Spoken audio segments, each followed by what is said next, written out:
It's all in your mind. It's your mindset. It's how you ride. You have to have the mental mindset of a soldier. And this is the battlefield. There's no place for pussies out here on the street. Let's go for a ride.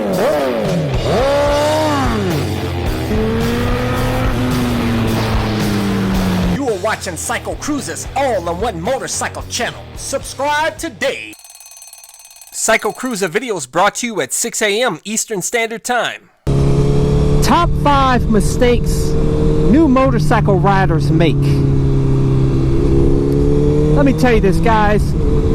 I'm speaking from experience, and I made maybe a couple of these mistakes myself as a new rider. And I would just want to help you new riders out, help avoid making these same mistakes. Number one, time and time again, when I see a lot of new riders out here, young and old, is they don't wear full gear. You know, I've done a ton of videos on the importance of wearing full gear. Check out my Ohio Squids video. If you haven't seen it, go check it out. It's one of my more popular videos I did a long time ago. But I tell you, I see new riders that wear a helmet, and they'll wear gloves. That's it. They don't wear boots, they don't wear pants, they don't wear the jacket. And I'll tell you guys, honestly, more than likely, your body is going to take more of a beating. Your hands and your body is going to take more of a beating than your head is. And a helmet is very important.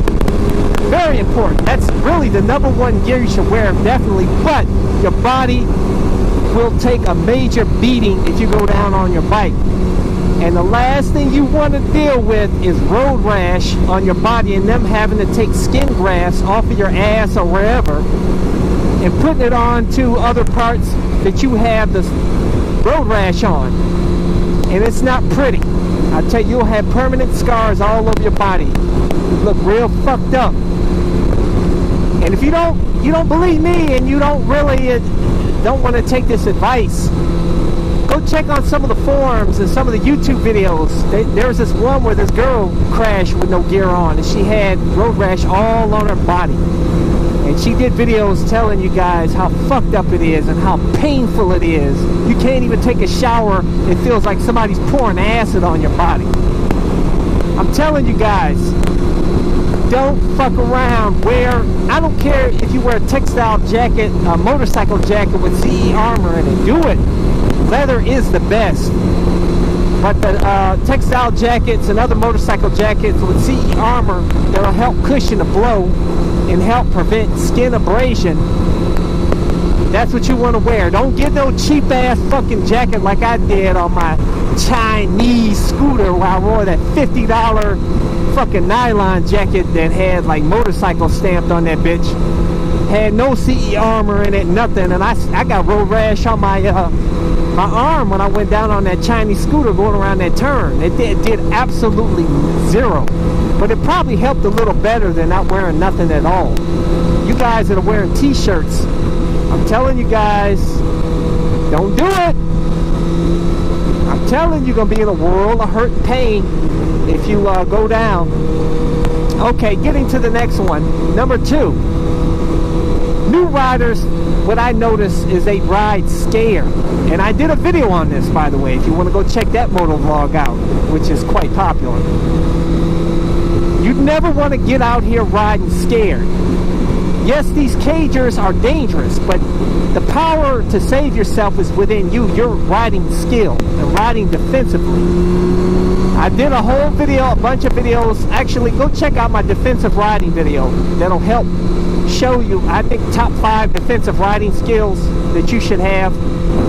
Go check that out. That'll help save your ass out here. But you gotta ride, you gotta be the aggressor out here. You know, you gotta stay alert 100% all the time. Checking your rear view mirrors, get a sense all around you. The traffic is present, especially when you're in heavy traffic. You just got to expect the car to pull out on you or run into the back of you. You have to have that mindset and just be ready to react at any time. But don't ride scared. Be a boss out here. Be a soldier. How do you think soldiers feel, man, when they're going to battle in these countries with these crazy ass fucking people with fucking suicide bombers and shit? It's all in your mind. It's your mindset. It's how you ride. You have to have the mental mindset of a soldier. And this is the battlefield. No fucking around. There's no place for pussies out here on the street, guys. You new riders, you got it? Rely on your skills. 3 is new riders worry about shifting too much. They're always focused on rev matching, always looking at the RPMs and making sure they're doing proper rev matching. Stop looking at the fucking dash and listen to your motorcycle. If your motorcycle is whining, now I like to equate these motorcycles to women.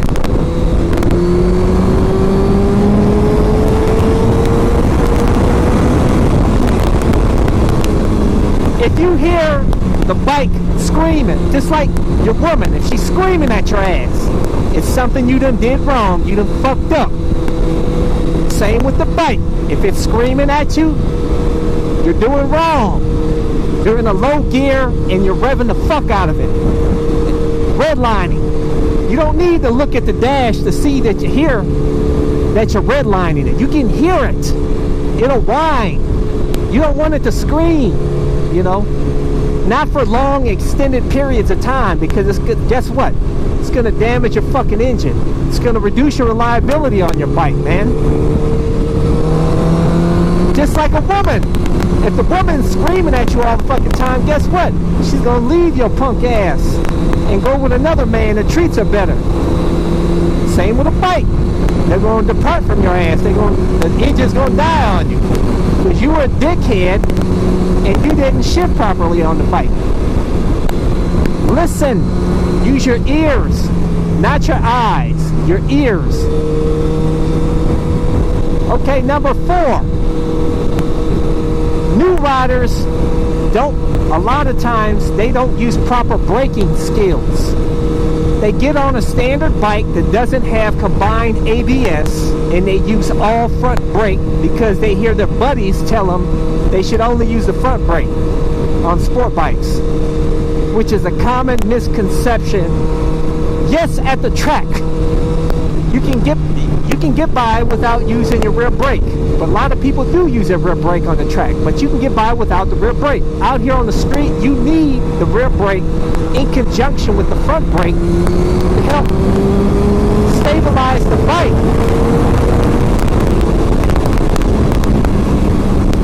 And I'll tell you guys, you new riders, oftentimes you panic, and that goes back to riding scared, which you should be riding scared. You don't fucking panic.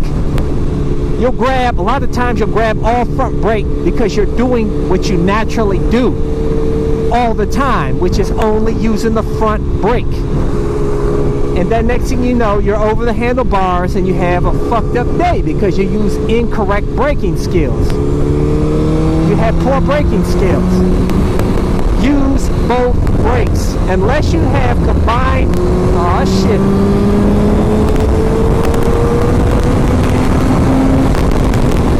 Unless you have combined ABS brakes where you hit the front brake and it actuates the rear brake, then you need to be using the front and rear brake if you don't have the combined ABS. So, and not all ABS bikes have the combined ABS system. I did a video on that too. Go check that out, by the way. I explain everything about ABS bikes, combined ABS, CABS, all that. Go check that video out if you want to learn more about that. But getting to number 5, new riders, they get too much bike.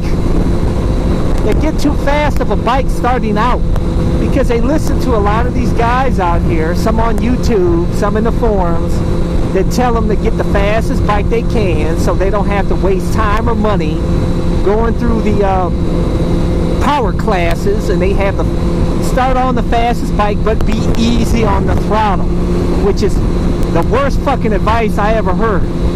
Because if a new rider has never had throttle experience, how do they know how to do proper throttle control? That's a skill they have to obtain. Now, if you had dirt bike experience in the past, then yeah, you could probably get on a liter bike, no problem. My brother, he went from a dirt bike to a liter bike and no problems at all.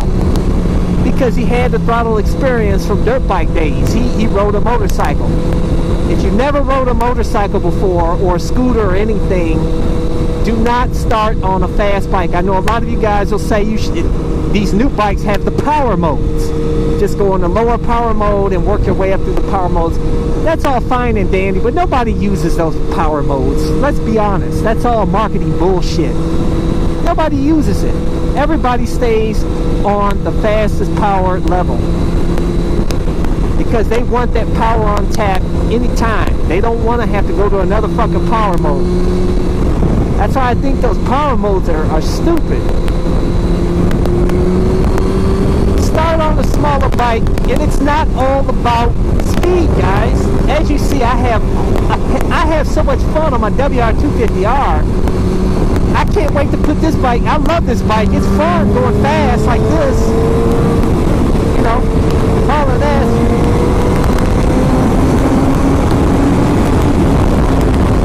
But I tell you guys, it's dangerous, but it's fun. But that's all you can do is go fast. On the WR250R, I can go do some I can go off-road and have a good time, ride on the street, ride on the highway. I love that WR250R, man. It's all about the experience. You know what I'm saying? It's experience and enjoying the different bikes as in your motorcycle career or whatever. You want to experience different bikes throughout your career that draw to when you're talking to other people, you say, yeah, I rode a 250, 600. You can give advice. If you only rode a liter bike, and that's all you can tell people, liter bike, and you don't know shit about the 600s, you don't know nothing about the 250s, you don't know how fun they can be, how light and agile they are, how fun it is in the corners. These liter bikes are actually, in my opinion, they're really not as fun on tight twisties because you have to be very careful with the throttle. You crank the throttle too hard, that rear tire is going to go out on you. You could have a fucked up day. As where a smaller bike, you can really get on that throttle, and that tire's not going to have all that torque and pull on it that's going to cause it to spin, hitting on a corner or something, and set you up for a fucked up day. So, in my opinion, you gotta crawl before you can walk, and walk before you can run. But do what the fuck you want to do. It's your life. I'm just giving you my advice on it, and it's all about staying safe and seeing another day out here. You know, that's all it's about, is having fun, staying safe, seeing another day, and like I said, and it's all about the experiencing different bikes, different power classes. It's not all about power all the time, man. You know, I'll tell you guys, the best two bikes that you can have, in my opinion, is you can have a SuperSport or a sport bike and a dual sport. Best of both worlds. And I tell you, you'll probably find yourself probably having a bit more fun on the dual sport. But that's all I have for you guys. By the way, for you new riders, I have a whole playlist for new riders that has all my videos that I feel that can be helpful for new riders. Go check that out. Go to CycleCruza.com. Click on the menu tab, My Videos. All my videos are categorized into various playlists, and hopefully you can find something that will inform you or entertain you. Hey, subscribe to my All About Motorcycle channel. Hit thumbs up if you like this video. Share this video with your friends. And for those of you potential riders out there, I tell you, heed this advice that I gave you in this video. It will really help you out. And take the MSF class. Make sure you get full gear, and get out there and don't ride scared. Ride defensively instead, And Ryan, you're the aggressor out here. And I wish you guys all the best. Anyways, I'm getting ready to head downtown, and you see beautiful downtown Cleveland, Ohio, baby. The Cavs are the champions. You guys can't call us a mistake by the lake no more. We are the champions. We are the champions. Catch you guys later. Check out my other channel, CycleCruza MotoVlogs, where I discuss anything and everything, not just motorcycle shit.